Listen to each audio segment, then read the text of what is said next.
Hello, my old school soul food family. Chef Jeff is back with another video. All right, y'all, didn't want to make a short video this morning and wish everybody, even though 78 to 79% of my old school soul food family members are female ladies, I still want to wish the other, 22%, 23% of the other people, family members, which are male, a happy Father's Day.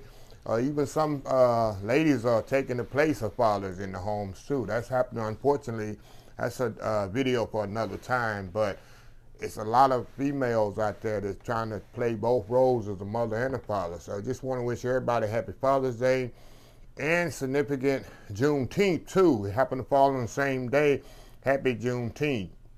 I'm going to take a few minutes because both of them go hand in hand, Father's Day and Juneteenth for me.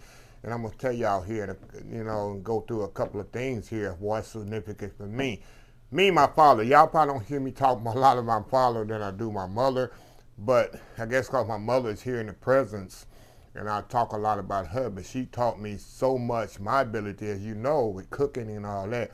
But my father was not only my hero, but he was my role model in life as he went through his life working and Christian-wise. Let me tell you a little bit about him in a little synopsis here. My father is just an amazing man as I think about now how he was and what he did and how he carried himself as a man, and look back on him now, how he did it.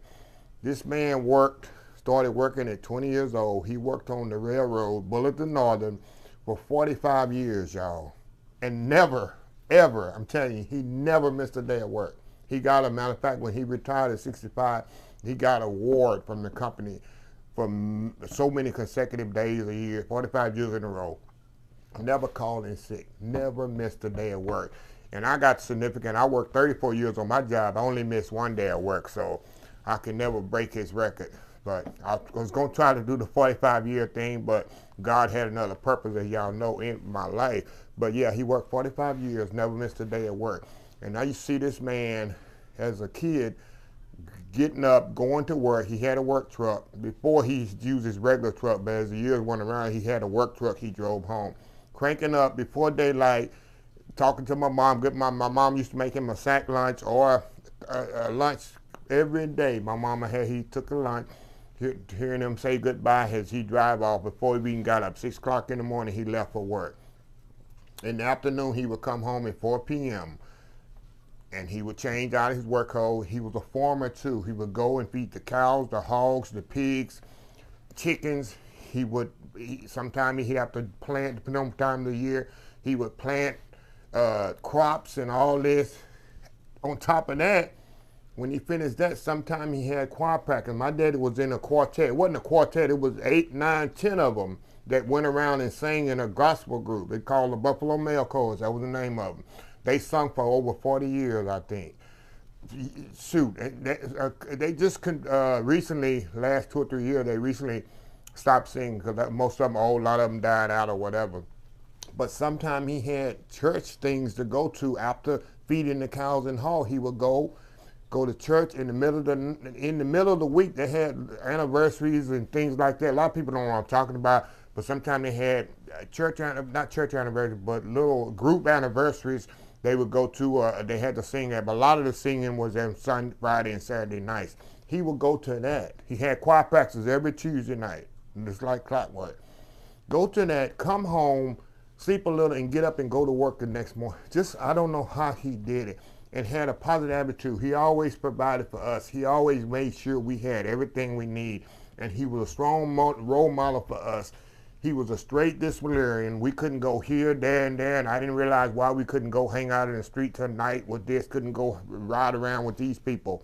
Because he knew, as he told us at a young age, he wanted us to be the best we could be. He wanted to teach us how to follow the laws of the land, not only the laws of God, but the laws of the land, and not get in trouble. Because he told him, when you get in jail, I'm not getting you out. Now, both parents said that. And he was like that. He didn't drink. He didn't do drugs. I never grew up seeing alcohol in our house and drugs and stuff like that. That's why I never was addicted to stuff like that, because I didn't see it in childhood growing up. I didn't see it until after I left home. And then, of course, I drank a little when I was just experimenting stuff. Like I never did drugs, but drinking alcohol or whatever. But I never was addicted to that, and never was an issue in my home. I just have to be blessed to have a home structure. And church, I think we lived in church, all of our siblings. Our church, matter of fact, when I grew up, my church was right across the street. 500 yards, we had the church. Our church is right across the street, the church that I grew up in. We went to church all the time, all day on Sundays. Don't let it be no revivals. Saturday night went to church. Friday nights we went to church. If it was anniversary and stuff, we'd go to him. But they was planting that seed in there for the respect and the love of God that he had, my mom and my daddy were strong faith believers, and that's what instilled in me. But my dad was very, very strong-willed, and he just left this earth too soon at the age of 69. That's the only thing, because he was an avid smoker. He smoked a lot of cigarettes. That's why I never smoked cigarettes. My mama was an avid smoker. She quit, 15, 18 years ago. My daddy used to smoke the cool cigarettes, green and white package. And my mama used to smoke Barrel Air, which is the blue and white package. Just smoke like a chimney. And that's when my daddy passed away of congestive heart failure. He just had, he even smoked till the day he died.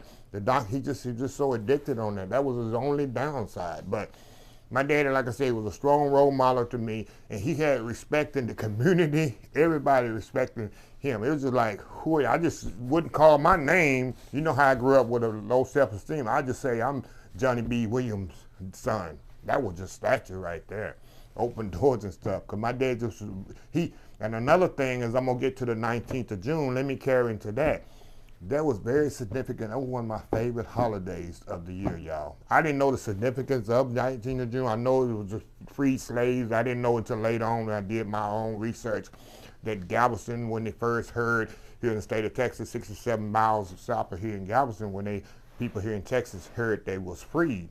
But all I knew about Juneteenth, we're going to get a pig in the ground that night before. My daddy was up all night with a hog, not a pig, a hog.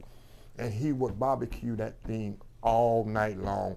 I would try to stay up and watch him, but eventually I have to go to sleep. That's why I get to love barbecue. We had a pit in the ground. We didn't have a regular pit. We had a pit in the ground with a rack on bricks, and we would cover with tins, and he put bricks on that. We smoked that meat all day long. My mama would do homemade ice cream. She'd do 2 churns of it. And this here, red soda water, and we'd had watermelon too, on ice, watermelon that we grew ourselves in the fields, and then red soda water. You know, it was canned, wasn't in liters like that, it was a can. That was significance of 19th June, and we had church all day. That's the only downside, man. Well, we got to go to church, but at least we're going to eat good after church. They have different segments of the church. We did. That was very significant. I really, really loved the 19th of June.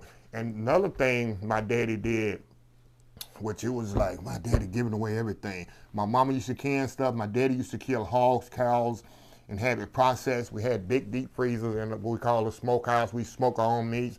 And he would give half the meat away to people in the town, in the community. That's where I get that from, giving away stuff, because I saw him doing it. It was like, oh, my daddy's giving away everything.